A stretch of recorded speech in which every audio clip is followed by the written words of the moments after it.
નમસ્કાર મિત્રો, ફરી એકવાર હાર્દિક સ્વાગત છે મિત્રો તમારું આ અમારા આજના નવા વિડીયોમાં.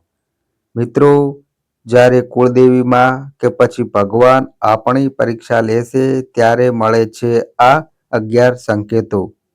મિત્રો, જ્યારે કોઈ વ્યક્તિ ભક્તિના માર્ગ ઉપર ચાલે છે, ધર્મના માર્ગ ઉપર ચાલે છે, ત્યારે તેવા લોકોને માતાજી કે કુળદેવીમાં કે પછી ભગવાન અમુક એવી રીતે પરીક્ષાઓ લેતા હોય છે કે તેવા સમયે તેમની કુળની માતા ઉપરથી કે ભગવાન ઉપરથી તેમનો વિશ્વાસ ઉઠી જતો હોય છે મિત્રો, કે પછી તેમનો વિશ્વાસ ડગમગવા લાગે છે મિત્રો. તો મિત્રો, કેટલાક માતાજીના ભક્તો અને સાધકોના જીવનમાં ઘણી વખત એવો સમય આવે છે કે જેઓની સમય જતાં માતાજી કે કુળદેવીમાં પ્રત્યેની આસ્થા ડગમગી જાય છે મિત્રો. અને મિત્રો, તેઓ માતાજીનું નામ પણ લેવાનું છોડી મૂકે છે. અને મિત્રો, તેઓ નાસ્તિક બની જતા હોય છે, કેમ કે તેઓ આવી ખરાબ પરિસ્થિતિઓને સહન નથી કરી શકતા. તેઓ તેમની કુળદેવીની જે વેળા હોય છે તે સહન નથી કરી શકતા. અને આવા લોકો સમજી પણ શકતા નથી કે આ બધું તેમની સાથે શા માટે થઈ રહ્યું છે. જેઓ પોતાની કુળદેવી માની કે ભગવાનની પૂજા અને સેવા કરે છે, તેમના મનમાં એક જ વાત હોય છે કે આપણને ફક્ત સુખ જ મળવું જોઈએ. આપણને ફક્ત સુખ જ મળવું જોઈએ. આપણે જે ઈચ્છીએ છીએ તે પ્રમાણે થવાનું શરૂ થઈ જવું જોઈએ. આપણી પોતાની બધી જ ઈચ્છાઓ પૂરી થવી જોઈએ. આપણી બધી જ મનોકામનાઓ પૂર્ણ થવી જોઈએ મિત્રો. પરંતુ મિત્રો, જો તમે સુખને જ ભોગવવા માગો છો તો પછી તમારા ભાગનું દુઃખ કોણ ભોગવશે? કેમ કે તમને જણાવી દઈએ કે મિત્રો, સુખની મજા અને આનંદ ત્યારે જ આવે છે જ્યારે તમે દુઃખને ભોગવી ચૂક્યા હોય.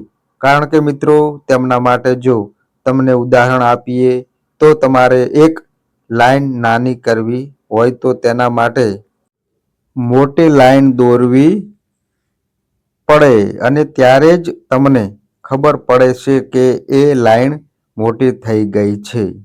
એ જ રીતે જ્યારે તમે દુઃખનો અનુભવ કરશો ત્યારે જ મિત્રો તમને ખબર પડશે કે સુખની કિંમત શું છે.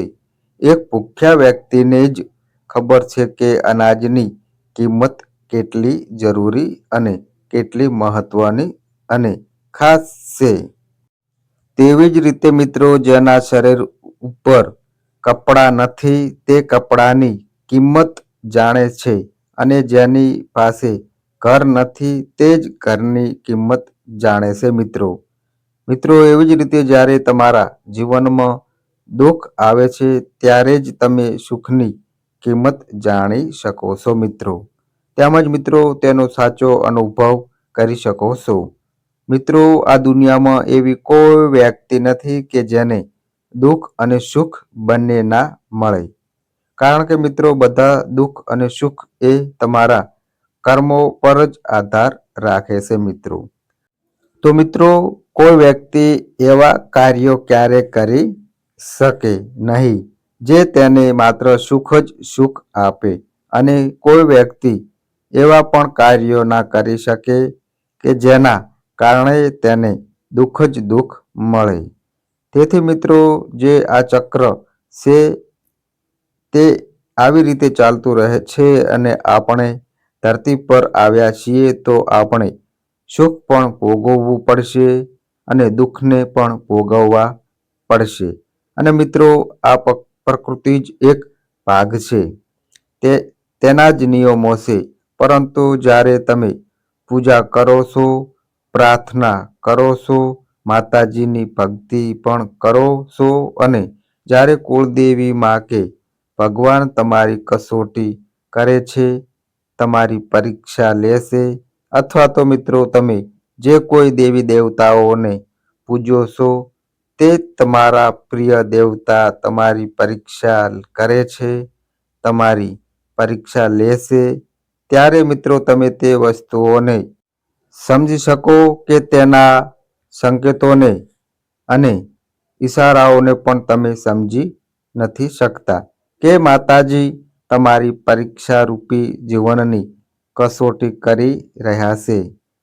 ઘણા લોકો તો કુળદેવી માની કે ભગવાનની પૂજા એ માટે જ કરતા હોય છે કે તેમના જીવનમાં કોઈ પણ પ્રકારની તકલીફો જ ના આવવી જોઈએ કે પછી કોઈ દુઃખ જ સહન કરવું ના પડે. આવા લોકોને જ્યારે ગમે ત્યારે અચાનક જ કોઈ સંકટ કે દુઃખ આવી જાય છે ત્યારે તેઓ તેમની કુળદેવી માને કે ભગવાનને જ દોષ આપવાનું શરૂ કરી દેશે. તેઓ દોષ આપે છે કે હે માતાજી, હે ભગવાન, મેં તમારી ખૂબ જ પૂજા કરી છે અને તમારી પૂજા પાઠ ભક્તિ કરતી વખતે મારે ઘણી સમસ્યાઓનો સામનો કરવો પડ્યો છે. આવું કહેવા લાગી જાય છે મિત્રો. પરંતુ મિત્રો, હું તમને એક ઉદાહરણ આપીને સમજાવવા માંગુ છું કે એક વખત એક વ્યક્તિ હતો. તે ઈષ્ટદેવની ખૂબ જ પૂજા પાઠ અને ભક્તિ કરતો હતો. એમાં તેને એક નાનો અકસ્માત થયો અને તેના પગમાં મચક આવી ગઈ. તેને ચાલવામાં થોડી તકલીફ પડવા લાગી. તેથી તે ધીરે ધીરે ચાલીને તેના ઈષ્ટદેવના મંદિરમાં ગયો. મંદિરમાં જઈને તે દેવીને મેણા ટોણા મારવા લાગ્યો અને કહેવા લાગ્યો કે હે માતાજી, હે ભગવાન, હું તમારી ખૂબ પૂજા કરું છું. હું દિવસ રાત તમારું જ નામ લઉં છું. તોય પણ તમે મારો અકસ્માત કરાવ્યો છે. પછી તે જ રાત્રે તે માતાજી તેના સપનામાં આવ્યા અને તેઓ તેને કહે છે કે તેઓ તેને એ દ્રશ્ય બતાવે છે કે તારો જે દિવસે અકસ્માત થયો હતો ત્યારે તારું મૃત્યુ ક્યાંક તો નિશ્ચિત હતું. પરંતુ તારા સારા કર્મો અને બીજું કે તું મારી પૂજા પાઠ ભક્તિ કરે છે અને મારા ઉપર વિશ્વાસ રાખે છે, તેના કારણે જ ફક્ત તારા પગમાં એક નાની અમથી મચકોડ જ આવી છે. ત્યારે તે વ્યક્તિ સમજી જાય છે કે કોઈ પણ દિવ્ય શક્તિ કે કુળદેવીમાં કે પછી ભગવાન પોતે જ કેમ ના હોય, પરંતુ જે પણ લોકો તેમની પૂજા પાઠ ભક્તિ કરે છે તેમનું રક્ષણ અને મદદ માતાજી કે ભગવાન કેવી રીતે કરે છે તે તેની સમજમાં આવી ગયું.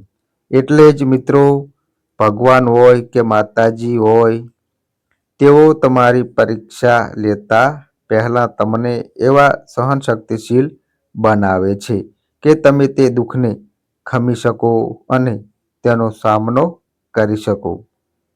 મિત્રો, તેવી શક્તિ તમને તેઓ પહેલેથી જ આપી દે છે અને તમને એ લાયક જ બનાવી દે છે કે તમે તે પરીક્ષામાં સફળ થઈ શકો.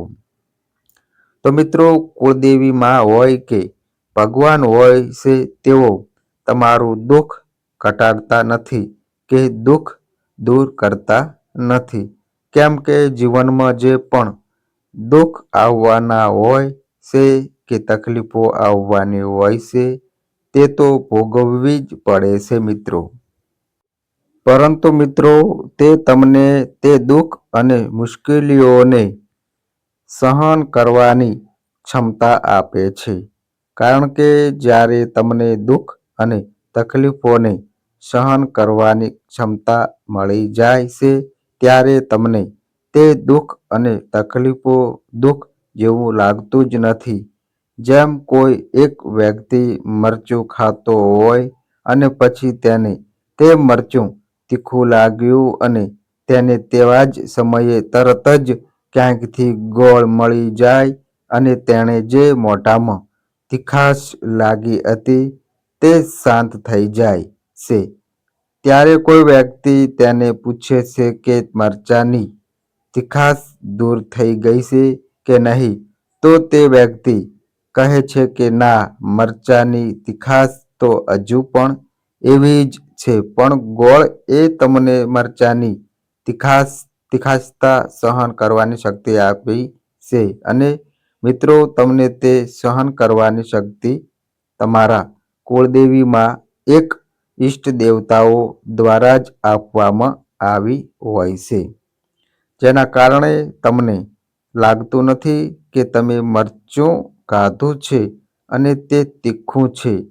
તેવી જ રીતે તમારા જીવનમાં કુળદેવીમાં કે ભગવાન જે ભૂમિકા ભજવે છે, તમારું રક્ષણ કરે છે, તે એ છે કે તમને એટલી સહન કરવાની ક્ષમતા આપે છે કે તમને દુઃખ ન થાય.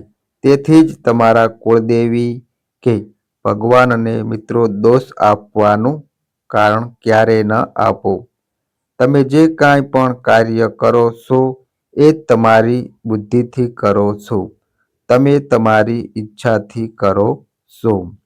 તેથી જ મિત્રો, આજે હું તમને કહીશ કે કુળદેવીમાં કે ભગવાન તમારી પરીક્ષા કેવી રીતે કરે છે, તમારી કસોટી કેવી રીતે લેશે, અને જ્યારે તેઓ તમારી પરીક્ષા લેશે ત્યારે તમે ને કયા કયા સંકેત દ્વારા કે ઈશારાઓ દ્વારા તમને સમજાવે છે, અને તમે પણ જાણી શકો છો કે કુળદેવીમાં તમારી પરીક્ષા લઈ રહ્યા છે. તે જાણીએ તો મિત્રો, ઘણીવાર તમે જ્યારે જમવા માટે બેઠા હોવ છો ત્યારે કોઈ વ્યક્તિ તમારા દરવાજે આવે છે. તે એક ભૂખ્યો ભિખારી પણ હોઈ શકે છે, ક્યારેક એક કૂતરો પણ હોઈ શકે છે, અને ગાય પણ આવી શકે છે. તો મિત્રો, તેવા સમયે જો તમે તેને તમારી થાળીમાંથી રોટલી ખવડાવો છો તો તેનો અર્થ એ છે કે માતાજી કે ભગવાન તમારા માંથી ખૂબ જ પ્રસન્ન છે. પણ ઘણા લોકો ખાવા બેઠા હોય છે ત્યારે રોટલી નથી આપતા અને તમે તેને પોતાની થાળીમાંથી રોટલી આપો છો, તો આ એક એવો સંકેત છે કે માતાજી કે ભગવાન તમારી પરીક્ષા લઈ રહ્યા છે કે તમારી કસોટી કરી રહ્યા છે.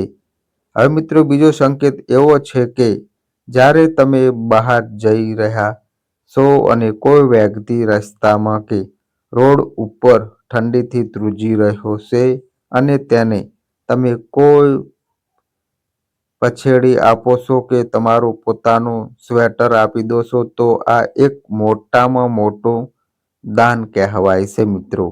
મિત્રો, આ સંકેત પણ એ જ જણાવે છે કે માતાજી તમારી પરીક્ષા લઈ રહ્યા છે, તમારી કસોટી કરી રહ્યા છે.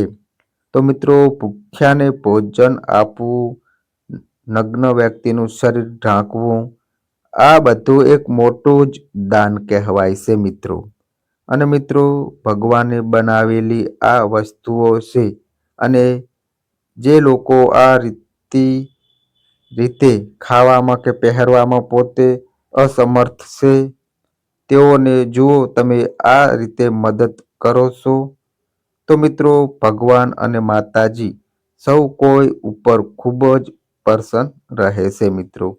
અને મિત્રો, આવા લોકોની મદદ કરવી એ જ સૌથી મોટી પરીક્ષા કહેવાય છે મિત્રો.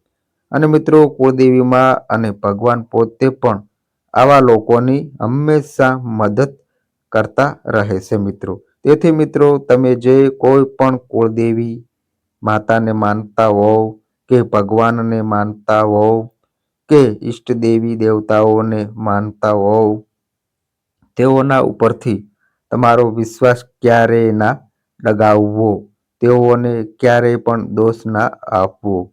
કારણ કે મિત્રો, સુદામા ભગવાન શ્રી કૃષ્ણના પરમ ભક્ત હતા અને એટલા બધા ગરીબોમાં રહેતા હતા કે તેમના ઘરે 2 સમયનું ભોજન પણ નહોતું મળતું, અને ભગવાન શ્રી કૃષ્ણના દરબારમાં આવતા જ લોકો તેમના ઉપર હસવા લાગતા હતા. અને તે લોકોને જ્યારે ખબર પડી કે આ તો ભગવાન શ્રી કૃષ્ણના પરમ મિત્ર છે. ત્યારે તેઓ પણ વિચારમાં પડી ગયા કે એક આવો તુષ્ટ માણસ ભગવાનનો મિત્ર કેવી રીતે હોઈ શકે. પરંતુ મિત્રો, તમને જણાવી દઈએ કે જો તમારી સાચી શ્રદ્ધા હોય, તમને તમારા ભગવાન અને માતાજી ઉપર પૂર્ણ વિશ્વાસ હોય અને તમે તેમની ભક્તિમાંથી ક્યારેય તમારા પોતાનું મન ના ડગાવો અને તેમની ભક્તિ ઉપર અડગ રહો, તો મિત્રો તેઓ તમારું જતું રહેલું બધું જ પાછું મેળવી આપે છે અને તમે જે પણ પરિસ્થિતિમાંથી ગુજરી રહ્યા છો અને મિત્રો જે ગરીબીમાં જીવી રહ્યા છો તે ગરીબીમાંથી પણ માતાજી અને આપણા કુળદેવીમાં આપણને બહાર નીકાળે છે. કેમ કે મિત્રો સુદામાએ ભગવાનનું નામ ક્યારેય છોડ્યું નથી અને જ્યારે પણ તે કાંઈ પણ ખાય છે ત્યારે તેણે તે ભગવાનને અર્પણ કર્યું અને તેનો આભાર માન્યો અને ભગવાને તેને આ રીતે જ રાખ્યા. એ રીતે કે જ્યારે તેઓ ભગવાન દ્વારકાધીશના મહેલમાં રોકાયા ત્યારે સુદામાજી માટે મહેલ તૈયાર કરવામાં આવી રહ્યો હતો. તેમના માટે અને તેમના પરિવાર માટે સોનાના વસ્ત્રો તૈયાર કરવામાં આવી રહ્યા હતા અને આજે સુદામાજીનું નામ છે તેને ભગવાન શ્રી કૃષ્ણ સાથે લેવામાં આવે છે મિત્રો. તેથી મિત્રો, જેઓ પોતાની કુળદેવીમાં કે ભગવાન પરથી ક્યારેય પોતાનો વિશ્વાસ ગુમાવતા નથી, તેઓની રહેણી કહેણીમાં રહે છે અને તેમનું ડગલે ને પગલે નામ ભરતા રહે છે, તેઓને માતાજી કે કુળદેવીમાં ક્યારેય એકલા મૂકતા નથી મિત્રો. અને મિત્રો તેમની જીવનની દરેક કસોટીમાંથી તેમને પાર પાડે છે મિત્રો. અને મિત્રો તેમને મુશ્કેલીમાં મુશ્કેલ ઘડી કેમ ન આવી હોય તો પણ તેમાંથી ઉગારે છે અને તેઓના દરેક દુઃખને માતાજી હરી લેશે. જુઓ મિત્રો, તમે પણ કુળદેવી મા ઉપર પૂરી શ્રદ્ધા ભાવથી સાચા હૃદયથી તેમના ઉપર વિશ્વાસ રાખો છો, ભરોસો રાખો છો, તો ચોક્કસપણે મિત્રો તમારી જીવનની આ નાવડી તારી દેશે.